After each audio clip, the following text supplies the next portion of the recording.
Es jueves 6 de febrero de 2014, gracias a usted que nos acompaña en la entrevista en línea a esta hora de la mañana.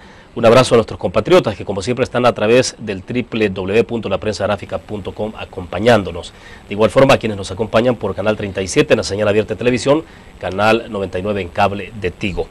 El mapa político electoral se ha reconfigurado tras el resultado electoral del pasado domingo. Eventualmente todo gira alrededor de estrategias y alianzas. Sobregana el Partido Demócrata Cristiano, el PCN y el extinto Movimiento de Unidad en general. La segunda vuelta, como se plantea para el FMLN y Arena, es una elección de trámite. De esas y otras interrogantes conversaremos en la entrevista en línea con nuestro invitado. Está Óscar Picardo, él es investigador de la Universidad Francisco Gavidia. Óscar, es un gusto, bienvenido. Gracias, William, encantado, un gusto estar en tu programa.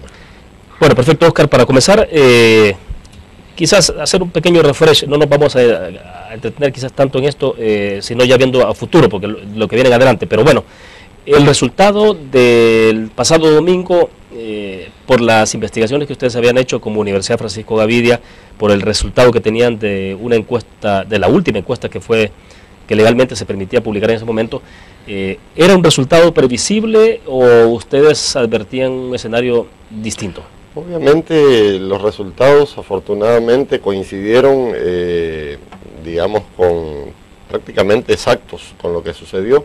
La encuesta le daba 10 puntos de diferencia al FMLN a favor, le daba un total de 12% a Unidad y habíamos pronosticado que no habría ganador en primera vuelta por 0.8 de nuestra encuesta que representaba 30.000 votos. Esto era bastante previsible, ¿verdad? O sea, Arena y FMLN son los dos partidos que aglutinan un caudal de votos duros muy fuerte. En su momento se especuló que el presidente Saca podría tener un arrastre, digamos, significativo, lo cual nosotros lo medimos desde octubre y en enero, y efectivamente en las elecciones no pasó del 12%. Que era el conjunto de votos de PCN, PDC, Gana, etcétera. Así que, digamos, lo que se veía venir fue lo que pronosticamos y así quedó el mapa configurado, ¿verdad? Sin sorpresas mayores, digamos, con niveles, entre comillas, normales de lo que se esperaba en esta elección, ¿verdad? No vimos ninguna sorpresa.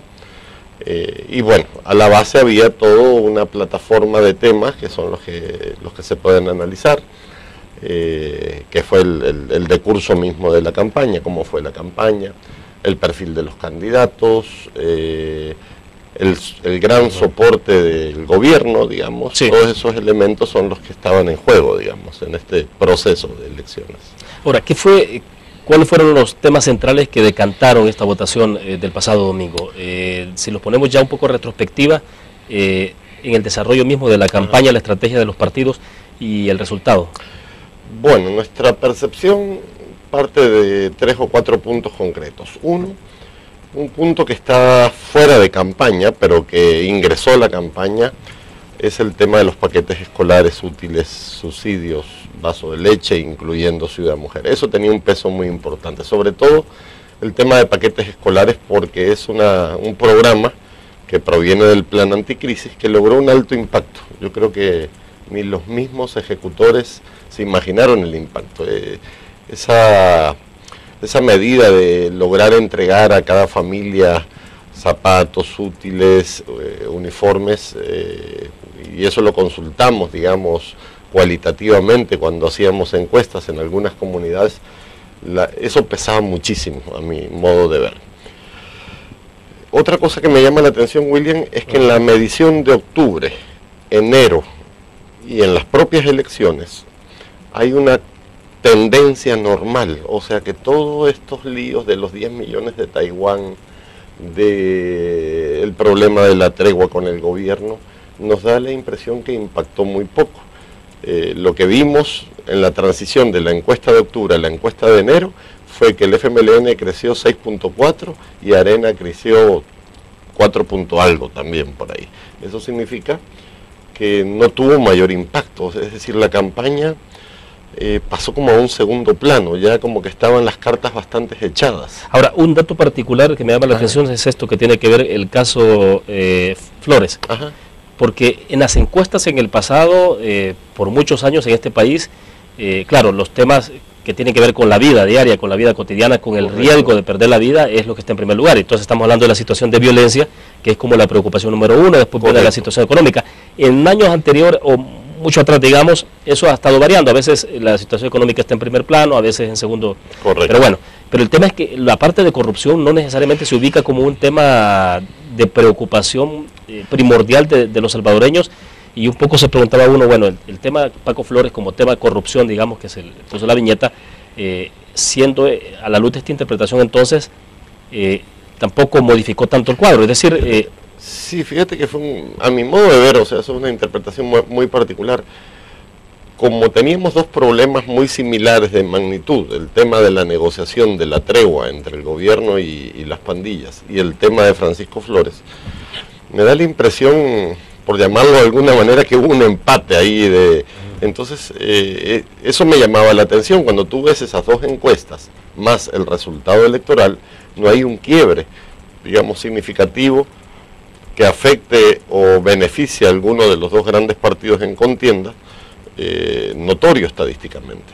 Entonces, da la impresión de que la gente, en términos generales, o veía los dos escenarios, o hay falta de credibilidad, que creo que es otro elemento importante ya en los partidos políticos.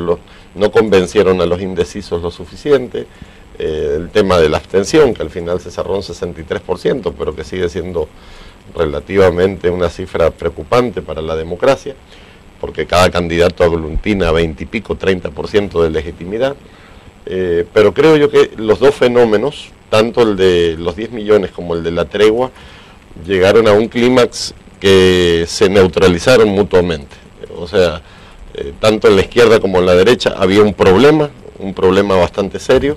Entonces creo yo que se logró un equilibrio y no afectó, no hubo un quiebre estadístico para ninguno de los dos partidos en contienda. Pero entonces, la variable que introduce una modificación de la actitud, de la decisión del electorado para el pasado domingo, tiene que ver entonces estrictamente con programas sociales, paquetes yo creo que sí, definitivamente. O sea, ha sido neurálgico ese... Yo creo que eso hizo una consolidación de votos y capturó, sobre todo en el área rural, un conjunto de votos muy importantes, los beneficiarios de las políticas sociales, y eso fue lo que consolidó el caudal que logró el FMLN. Y creo que es un tema, bueno, de análisis, de discusión, dado que nuestras mediciones no demostraron que la campaña tuviera un efecto. Además, yo creo que hay otro elemento importante, William. Ninguno de los candidatos que teníamos en la palestra, en la mesa, se destacaba mucho. Eran, digamos, tenían sus fortalezas y debilidades, digamos, eran tan parejas que no pudimos. Teníamos un candidato, por ejemplo, muy carismático, pero sin base territorial, que es... y con alguna carga de negatividad por su gestión, que era Tony Saca. Otro candidato en el FMLN, poco carismático, con el soporte gubernamental. Y otro candidato, que es el de Arena, digamos, también que no se destacaba mucho a nivel de comunicación, de mensajes y de propuestas concretas.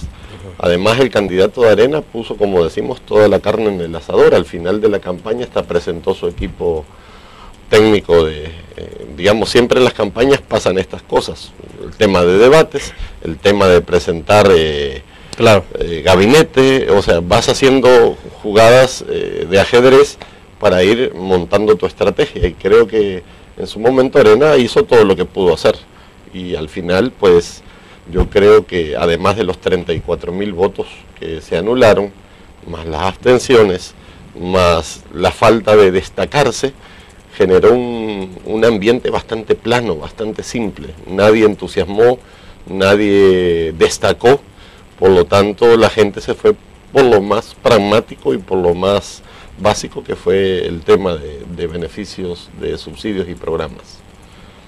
Ahora, pensaríamos entonces que si lo vemos ya en perspectiva desde el domingo hacia adelante, este tema seguirá presente con mucha fuerza. Creería que sí. Bueno, medimos nosotros para dónde migraba el voto de PSP, FPS y Unidad en caso de que hubiese segunda vuelta. y un poco más del 6% migra para Arena y un poquito más del 4% migra para el FMLN, con la diferencia que hipotéticamente se mantendría de los 10 puntos. Obviamente esto beneficia más al FMLN, termina siendo ganador. Digamos, con el voto válido y absoluto, nuestra proyección es 55% FMLN, 45% Arena. 55% FMLN, 45%. Y 45%, o sea, se mantienen los 10 puntos de diferencia. Se mantienen, sí. No creemos que... O sea, y además uno se pone a pensar, bueno, ¿qué puede pasar? Y yo ponía irónicamente en una columna que publicaba ayer, puede salir Francisco Flores esposado o el viejo Lincoln, un cheque del gobierno, y no creo que cambie la intención de voto, ¿verdad? No se ven indicios de que esos temas agoten o puedan inclinar la balanza hacia un lado. Es un tema bastante difícil, digamos, sobre todo para el partido Arena. El otro tema que lo va a buscar Arena es el tema del debate. Yo no creo que el FMLN vaya a debate, ¿verdad? Sobre todo porque el candidato... Bueno, el candidato presidencial dijo anteayer, ¿no?, en un medio de comunicación, que era este chambrerío de viejas. O sea, sin duda alguna parece que el debate estará fuera de... Yo creo que sí, no se va a arriesgar. Pero además, un debate, ¿qué tanto puede impactar en términos del electorado? No sé, clase media, algunos sectores específicos, sí, de pero calidad, o sea, pero en términos generales, donde está el grueso de votantes, ¿puede ser relevante eso o no? Sí, no creo. Bueno, siempre un debate pesa, ¿verdad? Sobre todo, como tú bien decís, en el área urbana y clase media, media alta, que es donde ganó Arena. O sea, ¿dónde ganó Arena? Antiguo Cuscatlán, la zona de la Concha Viuda, Nuevo Cuscatlán. O sea, eso no va a cambiar. O sea, la gente va a seguir votando por Arena. Y es ahí donde un debate puede tener mayor impacto, digamos, de cautivar o seducir a la clase media y clase profesional, de ver desventajosamente en un escenario improvisando.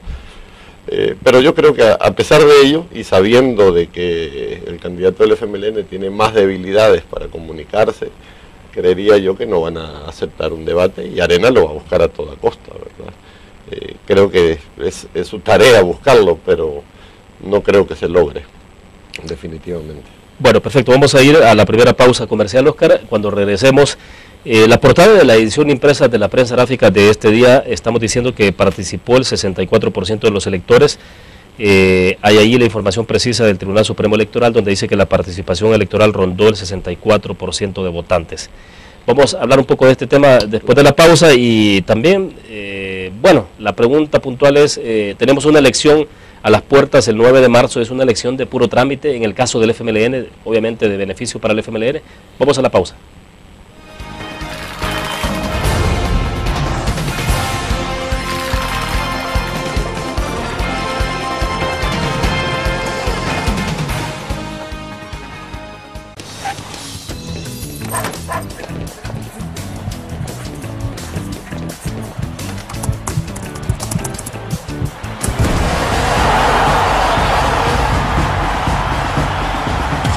La pasión del deporte la vives también en elgráfico.com, el sitio deportivo más completo de El Salvador, con la información actualizada y resultados minuto a minuto de los partidos en juego. Elgráfico.com, conectados por deporte.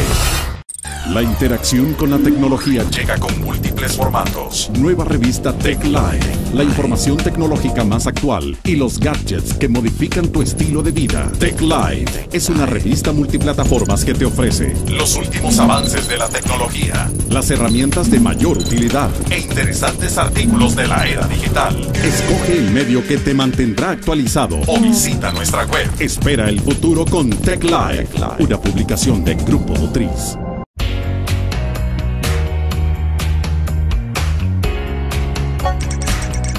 Cada momento, donde quiera que estés, te damos el mejor contenido en diferentes plataformas para que tú escojas el medio para informarte. Y ahora con Grupo Nutriz Alive, la nueva aplicación digital. Vive la información como una nueva experiencia en tu periódico. Multiplicamos la forma de informarte. Grupo Dutris. Infórmate. Exprésate. Y disfruta tu música. Punto 105. La radio del joven adulto.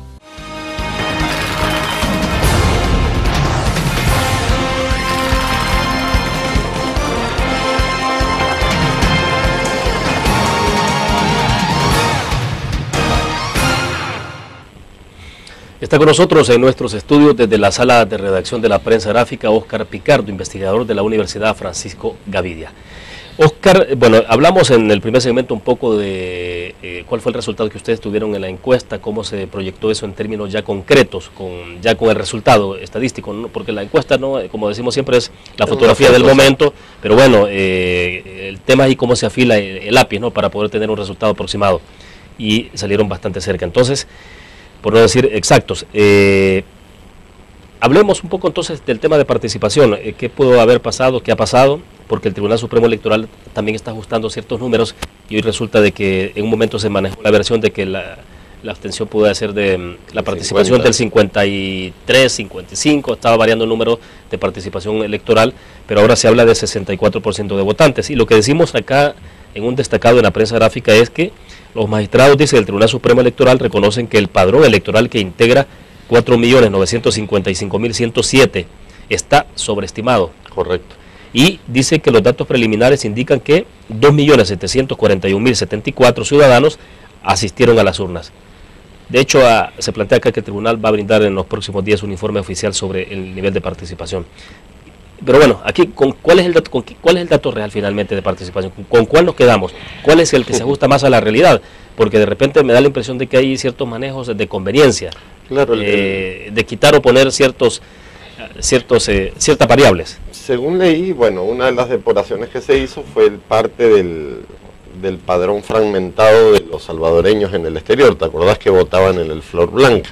Exacto. Que al final la asamblea, tengo entendido que limitó eso, bueno, porque estaba en el voto en el exterior, y creo que fue un cálculo, bueno, un buen ejercicio para la democracia, pero que tuvo un impacto significativo. El comportamiento al final vino reflejando, más allá de estos datos, digamos algo entre comillas normal, no saludable, pero normal. O sea, no hubo un abstencionismo tan marcado como se decía al principio, que mucha gente se alarmó cuando se hablaba de una cifra del 50%.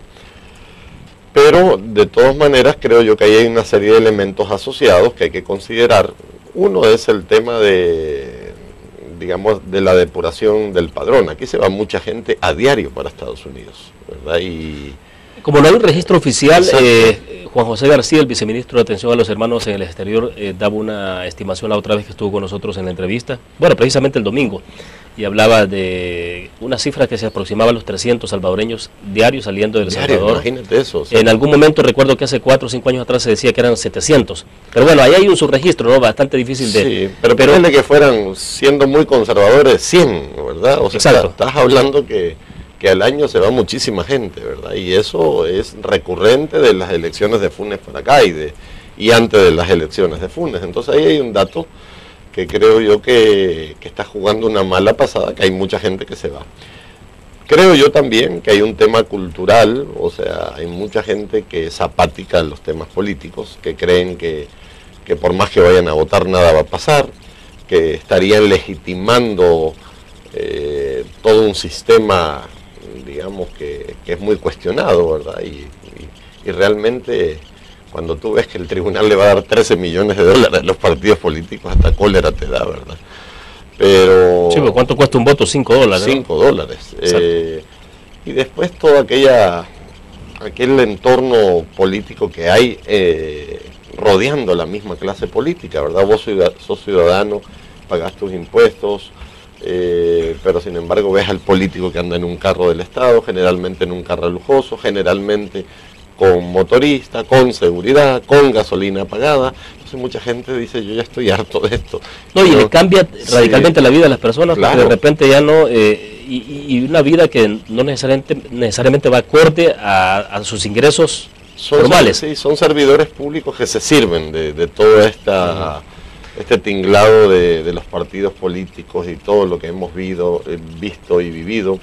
Y yo creo que hay mucha gente que ya repudia eso, y una forma de manifestar de manera pasiva es no yendo a votar. Y yo creo que hay me atrevería a decir que de ese caudal, en términos porcentuales, un 10 o 15% de la población es la que opina así y que dice: yo no voy a participar en esto, yo no voy a ser parte de esto, y me vale, no voy a votar, lo cual pues es cuestionable y es discutible, pero es algo que uno escucha también en la calle, ¿verdad? Claro, pero es que además en este tema la responsabilidad fundamental es de los partidos del mismo sistema, ¿no? Claro.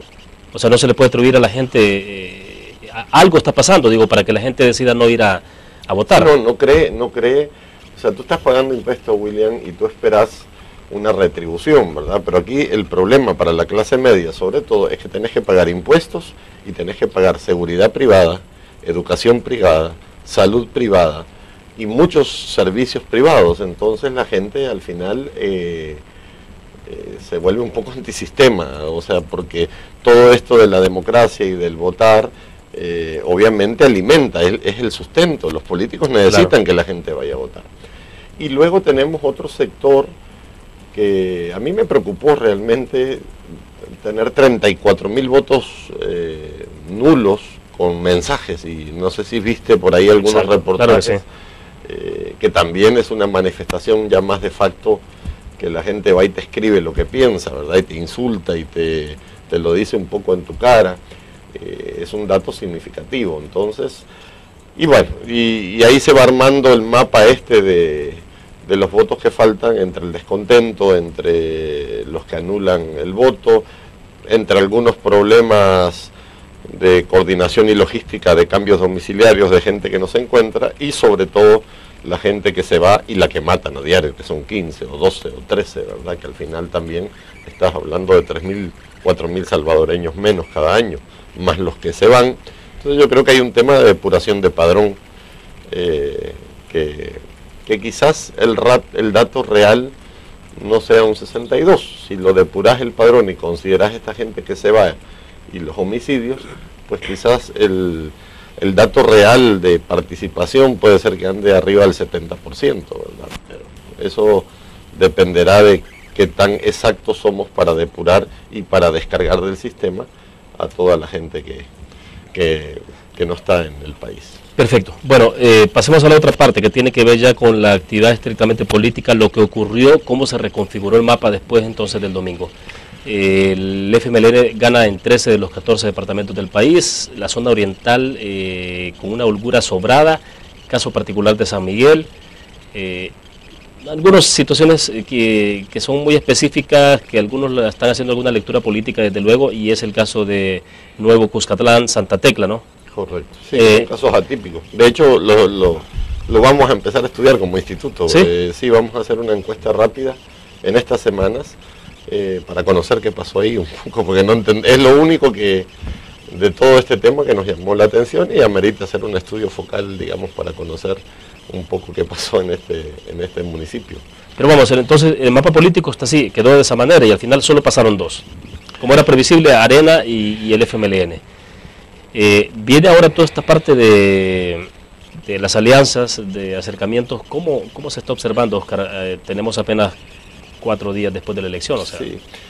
Bueno, yo creo que hubo una manifestación bastante marcada en su tendencia a favor del FMLN, ganó en muchos municipios y, como tú bien dices, en 13 de los 14 departamentos, excepto Cabañas.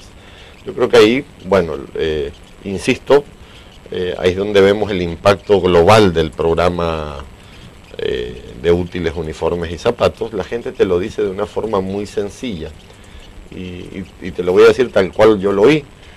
Me dijo una señora presidenta de un CDE escolar, me decía: mire, yo no soy ni del FMLN ni de Arena, pero sí reconozco que por primera vez desde hace 4 años esta gente del gobierno me regala uniformes y zapatos. Tengo 4 hijos, cada par de zapatos vale $15, por lo tanto es algo que me impacta mucho en mi vida familiar.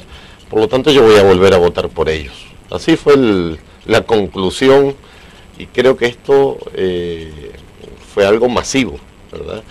Arena reconstruyó el país, Arena hizo muchos programas, políticas, pero aquí es un tema de contraste, si es populismo, si es asistencialismo. Bueno, de hecho el tema de populismo sí está en análisis en América Latina, ¿no? ¿Qué es lo que está pasando en América Latina? Y es algo real, William. Yo creo que esto todo es un caso para analizarlo y discutirlo, ¿verdad? Porque esto al final te viene a generar una escuela política peligrosísima. O sea que si yo regalo y doy esto, y acordate que este programa llega a más de 1 millón de estudiantes.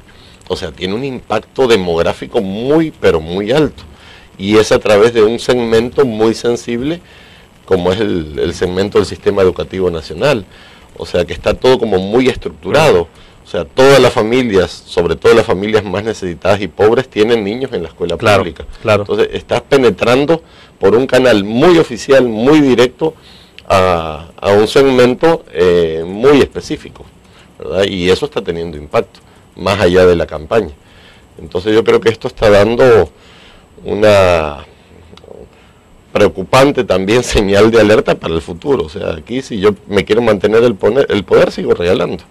Y si sigo regalando, me mantengo en el poder. Y mientras el otro no pueda acceder al poder para regalar, está frito. Entonces yo creo que aquí tenemos un tema de mucha profundidad. Y si los políticos lo entienden peligrosamente así, de que yo regalo y consigo votos, pues uno podría pensar, bueno, va a ser muy difícil que el FMLN salga del poder, si lo entiende así, ¿verdad? Porque pero tal parece que hoy por hoy está planteado de esa manera, o sea. Yo creo que sí, y el problema es para Arena, cómo hace para entrar al círculo del poder, para poder hacer lo mismo y replicar, y yo creo que es un tema... Ahora, pero todos estos programas son sostenibles en el tiempo, porque toda la parte que tiene que ver con el financiamiento, ya eso entra en la parte de ingresos y egresos del gobierno, claro, la parte fiscal.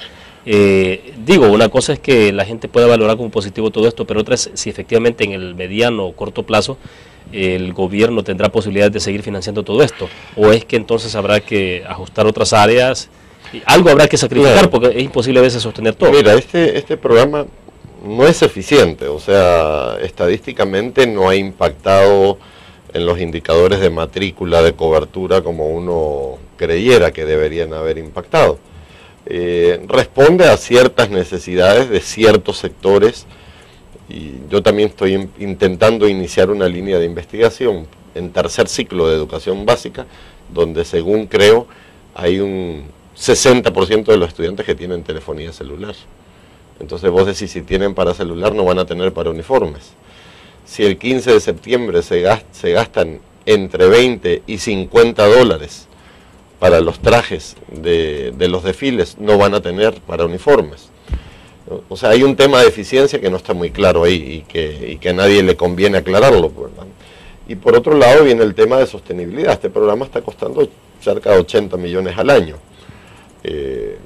Pues hoy por hoy lo están financiando con fondos del Estado. En la medida que lo amplíen a todo el sistema, pues se va encareciendo, además del costo de la vida clásico, y se va complicando, además de la situación fiscal del Estado. Entonces, obviamente, yo creo que tarde o temprano habrá que replantearlo, reducirlo, reenfocarlo a los sectores que en realidad lo necesitan. Sí, porque ahora es generalizado, ¿no? Ahora es generalizado.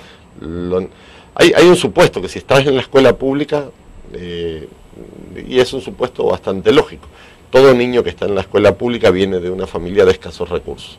El que tiene recursos está en el sistema privado. Pero también es cierto que hay un segmento que no necesariamente, o sea, que no necesariamente sí puede... porque la cobertura es limitada de la educación privada, y realmente no todos los niños que están en escuelas públicas son de extrema pobreza o tienen esa necesidad. Claro. Pero bueno, hoy por hoy está en todo el sistema.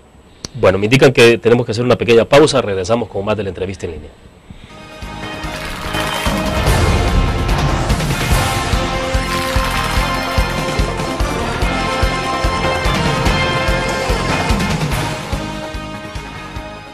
Un graficionado no olvida la historia, y aunque perdió una y otra vez, no perdió el orgullo.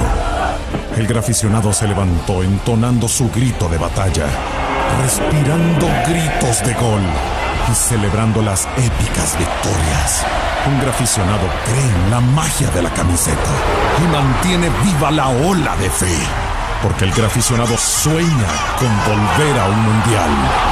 El gráfico lo hacemos por deporte. En la UFG, el futuro cambia y evoluciona con cada paso que das. Aquí estudias, aprendes y aprendes más, porque tu pasión es nuestra pasión. Y junto con nuestra formación académica, tecnología y herramientas, encontrarás lo necesario para el pleno desarrollo de tu potencial y poder convertirte en un auténtico líder. Universidad Francisco Gavidia, tecnología, innovación y calidad. Infórmate. Exprésate. Y disfruta tu música. Punto 105. La radio del joven adulto. Una nueva forma de vivir la información. GDA Live de Grupo Dutriz. Ingresa a App Store o Google Play y descarga gratis la aplicación GDA Live. Ahora busca en nuestros periódicos y revistas los iconos de GDA Live. Enmarca la imagen dentro de tu pantalla para animarla. Toca 2 veces la imagen para vivir la información en pantalla completa. Y recuerda que en el código ALIVE de la portada estaremos actualizando nuestras noticias. Con GDA Live, vive la información. Grupo Dutriz, multiplicamos la forma de informarte.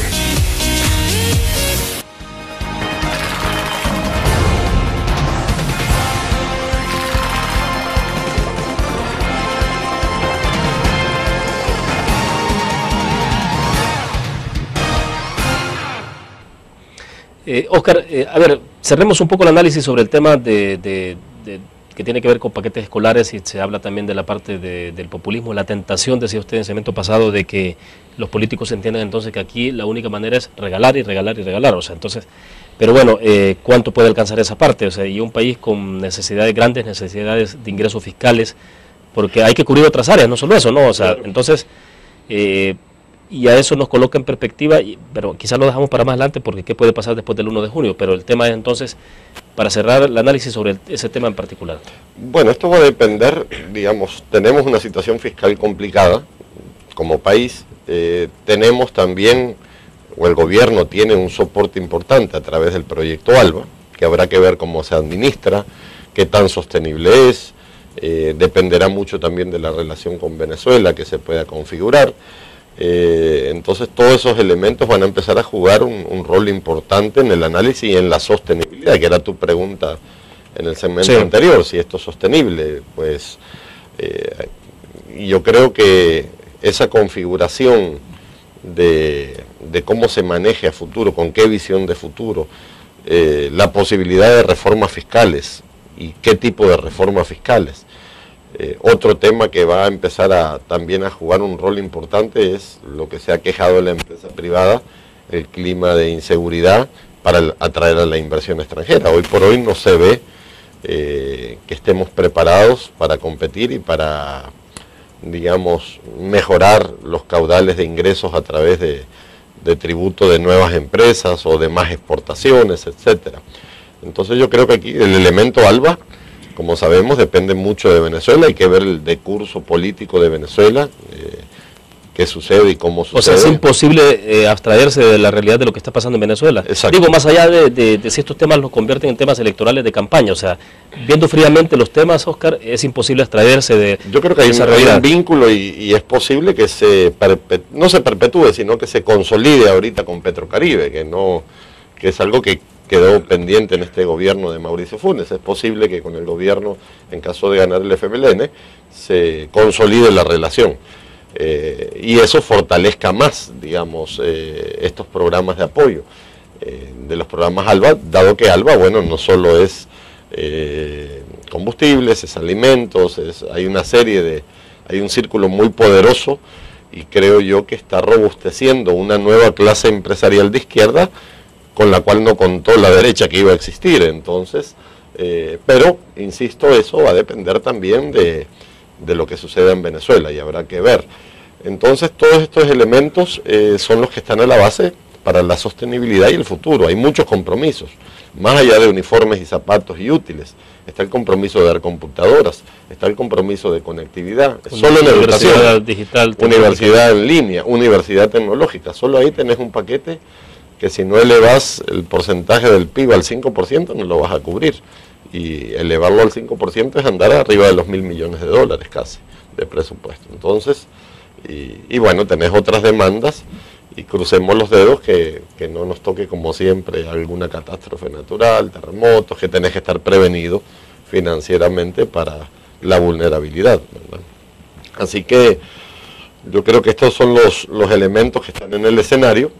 Habrá que ver cómo se manejan a futuro, pero creería así, con mucha objetividad, seriedad, sin fanatismo, sin ideología, de que la situación no es revertible. Es muy difícil cambiar el plano electoral en este mes que queda. Y bueno, Arena debería de, por su parte, preocuparse también por lo que viene. Vienen las elecciones de diputados y alcaldes, las próximas elecciones que creo yo que van a ser cada vez más sofisticadas tecnológicamente, con mejores candidatos y con más debates. Entonces yo creo que aquí los partidos también tienen que repensar su aparato electoral un poquito mejor, o sea, buscar las mejores. Yo creo que Arena no hizo ese esfuerzo de buscar a lo mejor de lo mejor para competir en un escenario tan complicado, ¿verdad? Y el FMLN pues se arriesgó con uno de los no mejores candidatos que había, porque el profesor Sánchez Serén es un líder histórico, pero todavía tiene la etiqueta de haber sido un comandante, tiene un discurso muy pausado, y bueno, le pusieron un buen vicepresidente, candidato, que le ayudó y le consolidó el núcleo de izquierda, que creo eso fue una jugada magistral de aglutinar las tendencias más renovadoras y más ortodoxas, y ha tenido una campaña brillante en calidad. Tú que trabajas en medios, los anuncios del frente han sido buenísimos. En calidad de producción, sí, sin duda alguna, sin duda alguna. Ahora bien, entonces que, digo, para ponerlo a veces quizás un poco más, puede ser bastante sencillo, simple, ¿la elección del 9 de marzo es de puro trámite? Yo creería que sí, es muy, habrá que ver el devenir de estas semanas que vienen. No creo que se pueda transformar algo, una realidad tan contundente, de una forma tan abrupta en tan poco tiempo. Yo creo que es de trámite y bueno, la historia también lo dice, ¿verdad? Que todos los que han ganado en primera vuelta ganan en segunda. Tiene que ver mucho con matemática y estadística. Es un esfuerzo que tendrá que hacer Arena y bueno, agotar los medios, y también creo que la gente ha dicho que ya no quiere más campaña sucia. Ojalá se abstengan de empezar con intrigas y cosas, porque eso también lo repudia la gente, y que sepan los políticos que ya la gente no les cree. Entonces, por más que digan cosas buenas o cosas malas, la gente duda, y cuando ya la gente duda de los políticos, hasta la campaña sucia es dudosa. Entonces, claro. Sí. Oscar, hay una parte que me interesa que lo planteemos en la reflexión, en el análisis, y es el tema de la parte de la ideología. ¿Cuál es el papel que está jugando ahora dentro de los partidos políticos?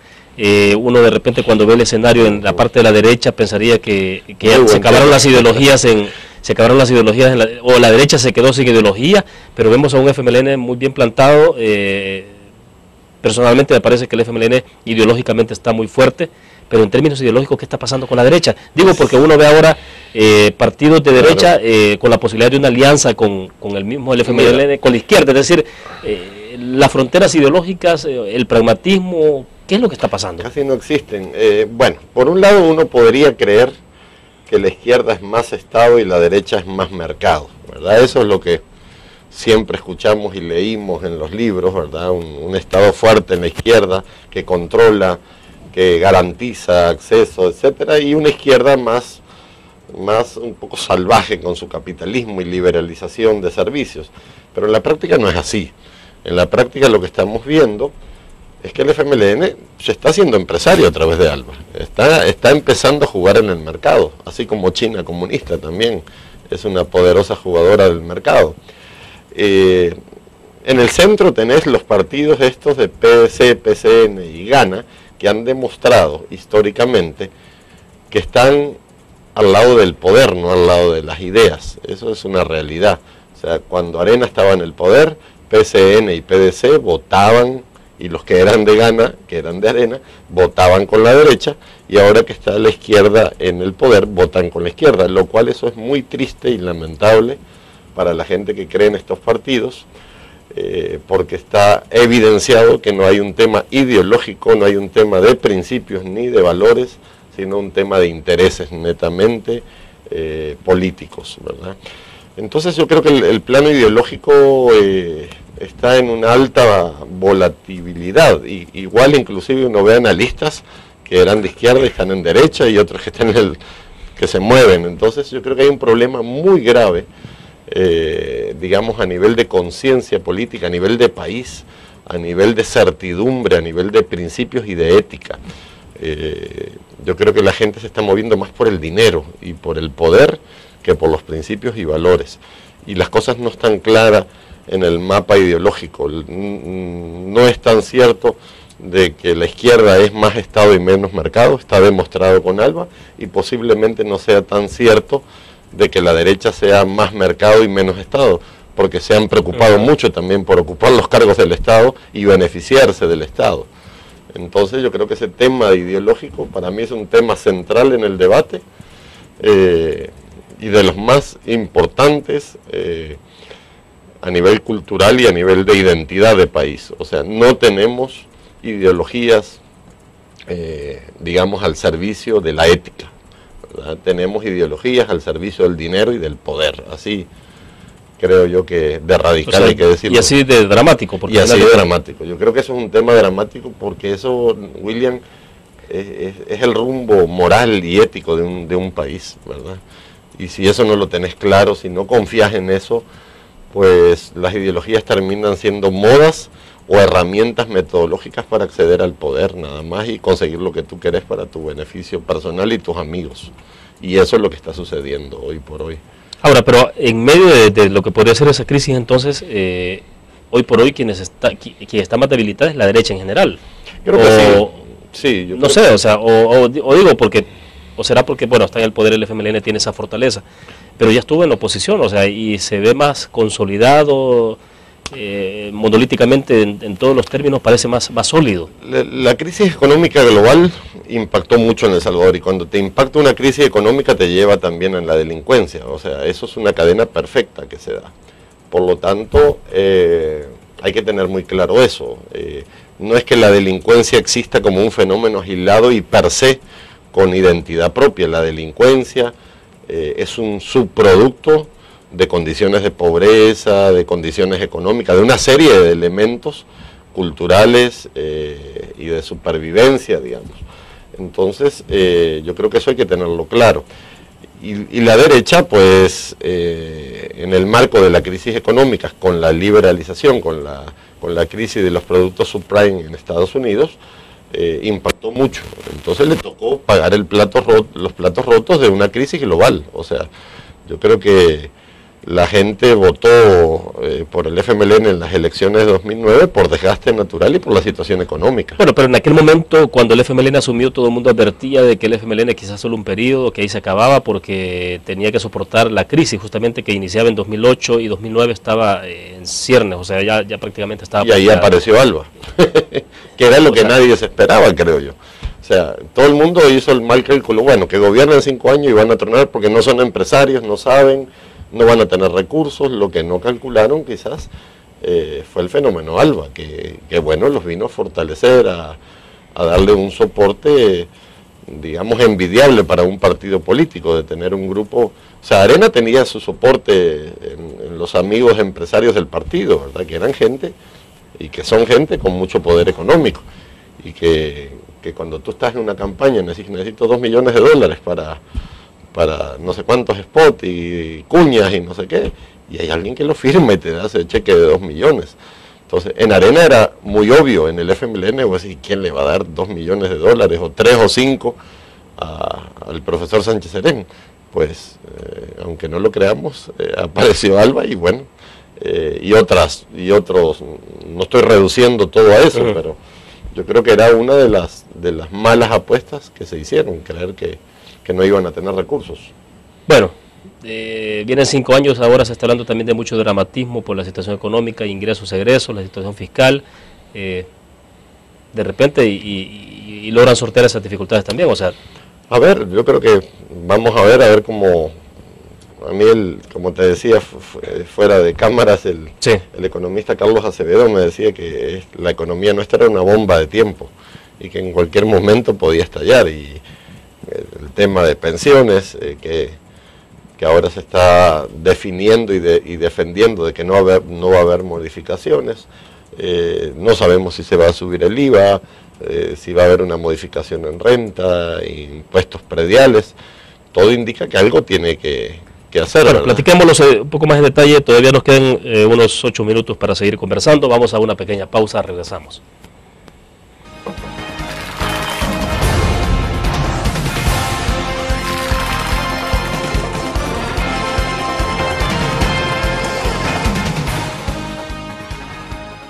En la UFG, el futuro cambia y evoluciona con cada paso que das. Aquí estudias, aprendes y aprendes más, porque tu pasión es nuestra pasión. Y junto con nuestra formación académica, tecnología y herramientas, encontrarás lo necesario para el pleno desarrollo de tu potencial y poder convertirte en un auténtico líder. Universidad Francisco Gavidia, tecnología, innovación y calidad. Un graficionado no olvida la historia, y aunque perdió una y otra vez, no perdió el orgullo.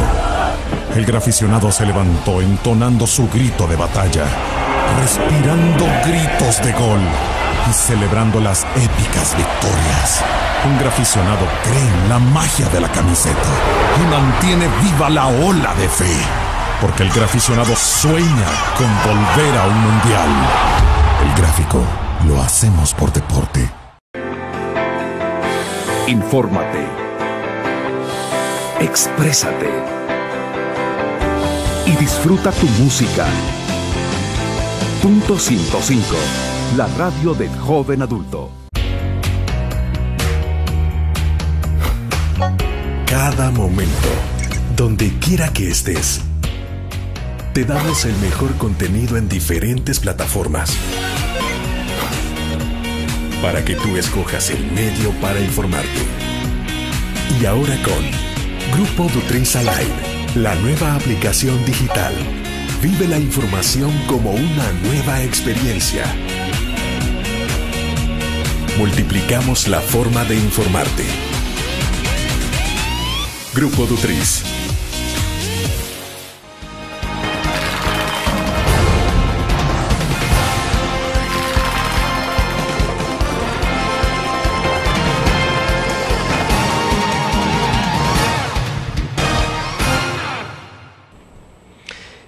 A ver, entonces, Oscar, a partir de 1 de junio, que vienen todos estos temas ya en serio, me imagino yo que si el FMLN, bueno, tiene esa diferencia, está bastante seguro ya del triunfo del próximo 9 de marzo, ya todo el pensamiento estará enfocado en cómo gobernar el país. Cómo entrarle a ese tema de las pensiones, por ejemplo, porque las alternativas que incluso Carmelo Mesa Lago les planteó a los diputados hace, bueno, en la primera semana de enero más o menos, justamente iba sobre la base de varias medidas: incrementar los años de pensiones como posibilidades, digo, o aumentar la cotización, la cuota de cotización,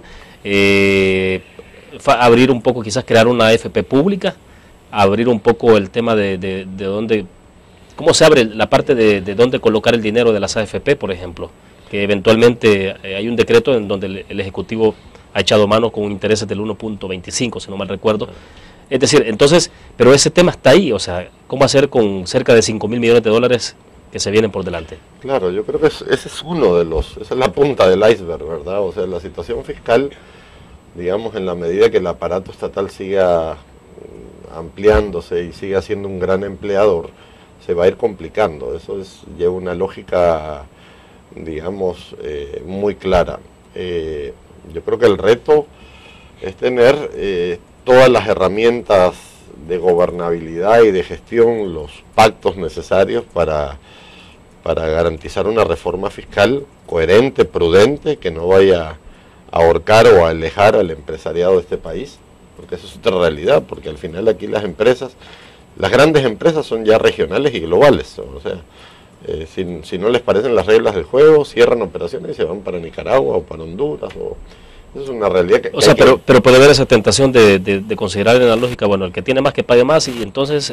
También, ¿verdad? Que eso, obviamente, yo creo que la tradición, nosotros hemos tenido un sistema muy desigual por muchos años, entonces tampoco hay que irse al extremo de satanizar todo esto, ¿verdad? Si tú ves el panorama tributario latinoamericano, en el cono sur están pagando arriba del 23% del IVA para sostener los estados que sostienen, ¿verdad? Con sus bemoles, Argentina, Uruguay, Chile, como para que nuestros televidentes y audiencia tengan una idea. Aquí un Mitsubishi Sportero básico te vale $23.000, en Argentina vale $70.000, ¿verdad? Pagás el 100% de impuesto de un vehículo. Claro, en muchos de estos países tú pagás impuestos y tenés un buen sistema de transporte público, buen hospital público y buena escuela pública, lo cual te compensa, digamos, si pagás impuestos y tenés esos servicios estatales, pues qué bueno, ¿verdad? Aquí el problema es que pagues mucho impuesto y que todavía no te satisfagan los servicios del Estado y que tengas que pagar además servicios privados.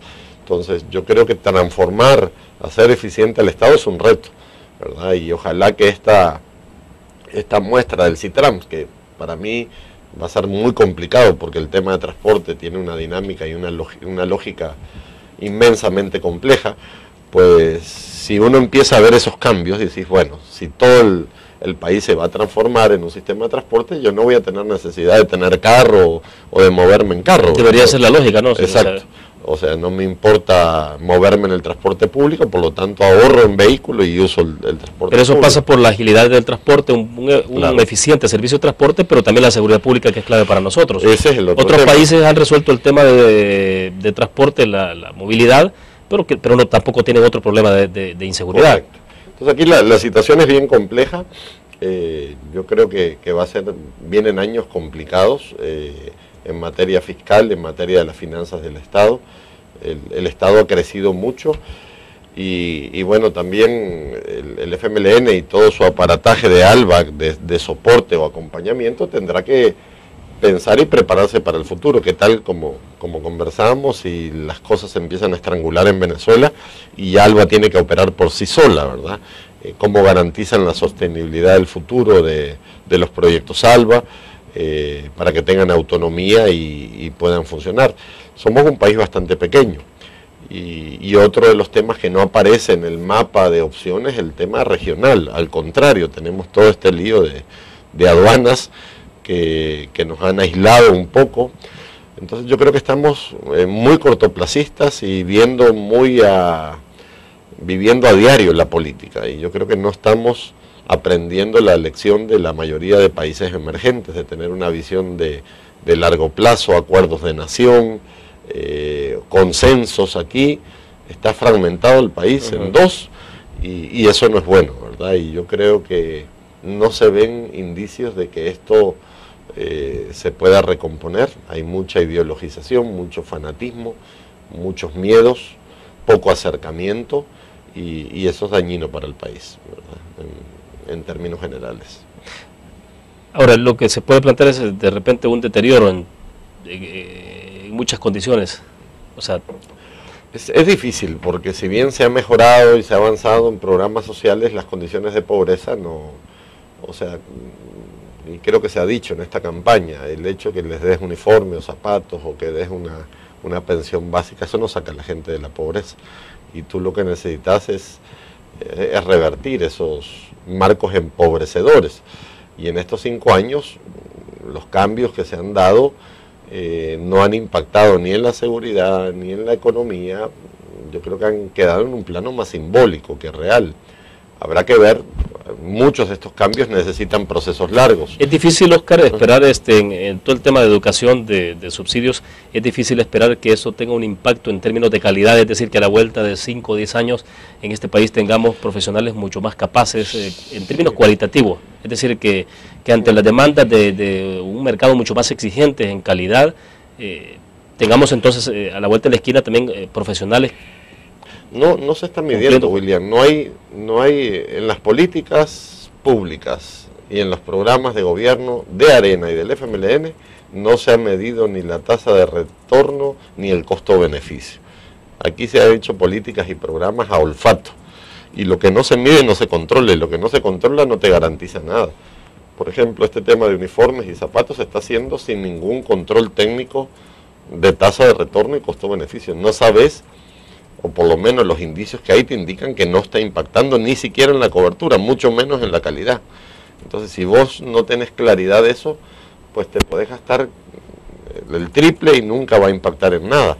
Aquí hay un estudio de Mauricio González Orellana, que es un destacado economista, que te dice que en la medida que más estás estudiando, menos estás ganando, y eso es peligroso.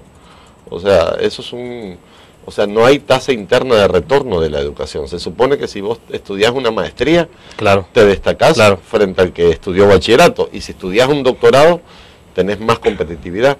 Pues en términos prácticos, hay un axioma del Banco Mundial que dice que cada grado de escolaridad representa un 10% de ingreso, ¿verdad? Y aquí eso no se está dando.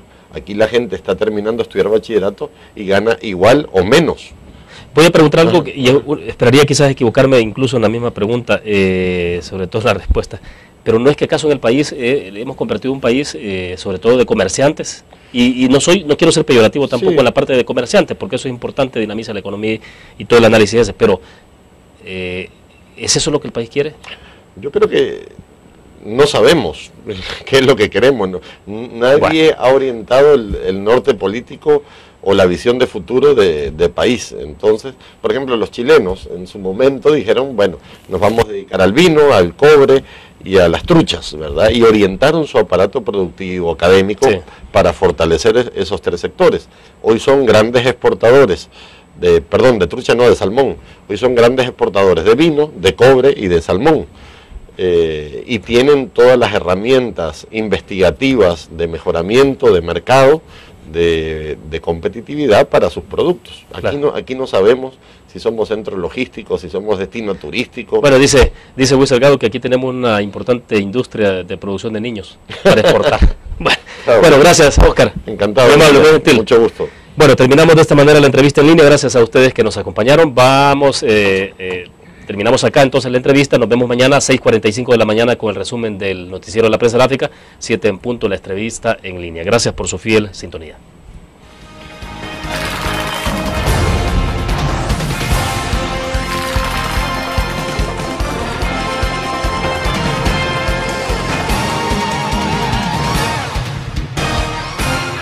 También que no se destacaba mucho a nivel de comunicación, de mensajes y de propuestas concretas. Además, el candidato de Arena puso, como decimos, toda la carne en el asador. Al final de la campaña hasta presentó su equipo técnico digamos, siempre en las campañas pasan estas cosas. El tema de debates, el tema de presentar gabinete, o sea, vas haciendo jugadas de ajedrez para ir montando tu estrategia. Y creo que en su momento Arena hizo todo lo que pudo hacer. Y al final, pues, yo creo que además de los 34.000 votos que se anularon, más las abstenciones, más la falta de destacarse, generó un ambiente bastante plano, bastante simple. Nadie entusiasmó, nadie destacó, por lo tanto la gente se fue por lo más pragmático y por lo más básico, que fue el tema de beneficios, de subsidios y programas. Ahora, pensaríamos entonces que si lo vemos ya en perspectiva desde el domingo hacia adelante, este tema seguirá presente con mucha fuerza. Creería que sí. Medimos nosotros para dónde migraba el voto de PSP, FPS y Unidad en caso de que hubiese segunda vuelta. Y un poco más del 6% migra para Arena y un poquito más del 4% migra para el FMLN. con la diferencia que hipotéticamente se mantendría de los 10 puntos, obviamente esto beneficia más al FMLN, termina siendo ganador. Digamos, con el voto válido y absoluto, nuestra proyección es 55% FMLN, 45% Arena. 55% FMLN, 45%. Y 45%, o sea, se mantienen los 10 puntos de diferencia. Se mantienen, sí. No creemos que... O sea, y además uno se pone a pensar, bueno, ¿qué puede pasar? Y yo ponía irónicamente en una columna que publicaba ayer, puede salir Francisco Flores esposado o el viejo Lincoln, un cheque del gobierno, y no creo que cambie la intención de voto, ¿verdad? En su momento se especuló que el presidente Saca podría tener un arrastre, digamos, significativo, lo cual nosotros lo medimos desde octubre y en enero, y efectivamente en las elecciones no pasó del 12%, que era el conjunto de votos de PCN, PDC, GANA, etcétera. Así que, digamos, lo que se veía venir fue lo que pronosticamos, y así quedó el mapa configurado, ¿verdad? Sin sorpresas mayores, digamos, con niveles, entre comillas, normales de lo que se esperaba en esta elección, ¿verdad? No vimos ninguna sorpresa, y bueno, a la base había toda una plataforma de temas que son los que se pueden analizar, que fue el decurso mismo de la campaña, cómo fue la campaña, el perfil de los candidatos, el gran soporte del gobierno, digamos, sí. Todos esos elementos son los que estaban en juego, digamos, en este proceso de elecciones. Ahora, ¿cuáles fueron los temas centrales que decantaron esta votación del pasado domingo? Si los ponemos ya un poco retrospectiva, en el desarrollo mismo de la campaña, la estrategia de los partidos y el resultado. Bueno, nuestra percepción parte de 3 o 4 puntos concretos. Uno, un punto que está fuera de campaña, pero que ingresó a la campaña, es el tema de los paquetes escolares útiles, subsidios, vaso de leche, incluyendo Ciudad Mujer. Eso tenía un peso muy importante, sobre todo el tema de paquetes escolares, porque es un programa que proviene del plan anticrisis, que logró un alto impacto. Yo creo que ni los mismos ejecutores se imaginaron el impacto. Esa medida de lograr entregar a cada familia zapatos útiles, uniformes, y eso lo consultamos, digamos, cualitativamente cuando hacíamos encuestas en algunas comunidades, eso pesaba muchísimo a mi modo de ver.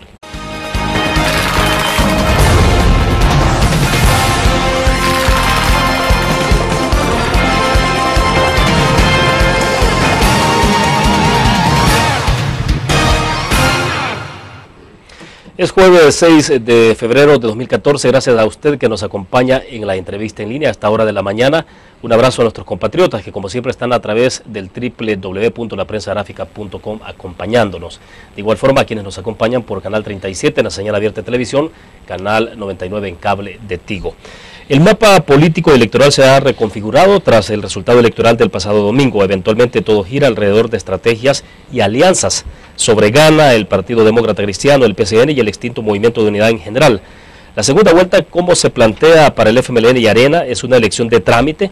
De esas y otras interrogantes conversaremos en la entrevista en línea con nuestro invitado. Está Óscar Picardo, él es investigador de la Universidad Francisco Gavidia. Óscar, es un gusto, bienvenido. Gracias, William, encantado, un gusto estar en tu programa. Bueno, perfecto, Óscar, para comenzar, quizás hacer un pequeño refresh, no nos vamos a entretener quizás tanto en esto, sino ya viendo a futuro, porque lo que viene adelante, pero bueno, el resultado del pasado domingo, por las investigaciones que ustedes habían hecho como Universidad Francisco Gavidia, por el resultado que tenían de una encuesta, de la última encuesta que legalmente se permitía publicar en ese momento, ¿era un resultado previsible o ustedes advertían un escenario distinto? Obviamente los resultados afortunadamente coincidieron, digamos, prácticamente exactos con lo que sucedió. La encuesta le daba 10 puntos de diferencia al FMLN a favor, le daba un total de 12% a Unidad, y habíamos pronosticado que no habría ganador en primera vuelta por 0.8 de nuestra encuesta, que representaba 30.000 votos. Esto era bastante previsible, ¿verdad? O sea, Arena y FMLN son los dos partidos que aglutinan un caudal de votos duros muy fuerte. Gente, en términos generales, o veía los dos escenarios o hay falta de credibilidad, que creo que es otro elemento importante ya en los partidos políticos. No convencieron a los indecisos lo suficiente. El tema de la abstención, que al final se cerró un 63%, pero que sigue siendo relativamente una cifra preocupante para la democracia, porque cada candidato aglutina 20 y pico, 30% de legitimidad. Pero creo yo que los dos fenómenos, tanto el de los 10 millones como el de la tregua, llegaron a un clímax que se neutralizaron mutuamente. O sea, tanto en la izquierda como en la derecha había un problema bastante serio. Entonces creo yo que se logró un equilibrio y no afectó, no hubo un quiebre estadístico para ninguno de los dos partidos en contienda. Pero entonces, la variable que introduce una modificación de la actitud de la decisión del electorado para el pasado domingo tiene que ver entonces estrictamente con programas sociales, paquetes yo creo que sí, definitivamente. O sea, ha sido neurálgico yo creo que eso hizo una consolidación de votos y capturó, sobre todo en el área rural, un conjunto de votos muy importantes, los beneficiarios de las políticas sociales, y eso fue lo que consolidó el caudal que logró el FMLN. Y creo que es un tema, bueno, de análisis, de discusión, dado que nuestras mediciones no demostraron que la campaña tuviera un efecto. Además, yo creo que hay otro elemento importante, William. Ninguno de los candidatos que teníamos en la palestra, en la mesa, se destacaba mucho. Tenían sus fortalezas y debilidades, eran tan parejas que no pudimos. Teníamos un candidato, por ejemplo, muy carismático, pero sin base territorial, y con alguna carga de negatividad por su gestión, que era Tony Saca. Otro candidato en el FMLN, poco carismático, con el soporte gubernamental. Y otro candidato, que es el de Arena, otra cosa que me llama la atención, William, es que en la medición de octubre, enero y en las propias elecciones, hay una tendencia normal. O sea que todos estos líos de los 10 millones de Taiwán, del problema de la tregua con el gobierno, nos da la impresión que impactó muy poco. Lo que vimos en la transición de la encuesta de octubre a la encuesta de enero fue que el FMLN creció 6.4 y Arena creció 4 punto algo también por ahí. Eso significa que no tuvo mayor impacto, es decir, la campaña pasó como a un segundo plano, ya como que estaban las cartas bastante echadas. Ahora, un dato particular que me llama la atención es esto que tiene que ver el caso Flores. Ajá. Porque en las encuestas en el pasado, por muchos años en este país, claro, los temas que tienen que ver con la vida diaria, con la vida cotidiana, con el riesgo de perder la vida, es lo que está en primer lugar. Entonces estamos hablando de la situación de violencia, que es como la preocupación número uno, después viene la situación económica. En años anteriores, o mucho atrás, digamos, eso ha estado variando. A veces la situación económica está en primer plano, a veces en segundo. Correcto. Pero bueno, pero el tema es que la parte de corrupción no necesariamente se ubica como un tema de preocupación primordial de los salvadoreños, y un poco se preguntaba uno, bueno, el tema Paco Flores como tema de corrupción, digamos, que se puso la viñeta, siendo a la luz de esta interpretación entonces, tampoco modificó tanto el cuadro, es decir... sí, fíjate que fue, a mi modo de ver, o sea, eso es una interpretación muy particular. Como teníamos dos problemas muy similares de magnitud, el tema de la negociación de la tregua entre el gobierno y las pandillas, y el tema de Francisco Flores, me da la impresión, por llamarlo de alguna manera, que hubo un empate ahí. Entonces, eso me llamaba la atención. Cuando tú ves esas dos encuestas, más el resultado electoral, no hay un quiebre, digamos, significativo, que afecte o beneficie a alguno de los dos grandes partidos en contienda, notorio estadísticamente. Entonces da la impresión de que la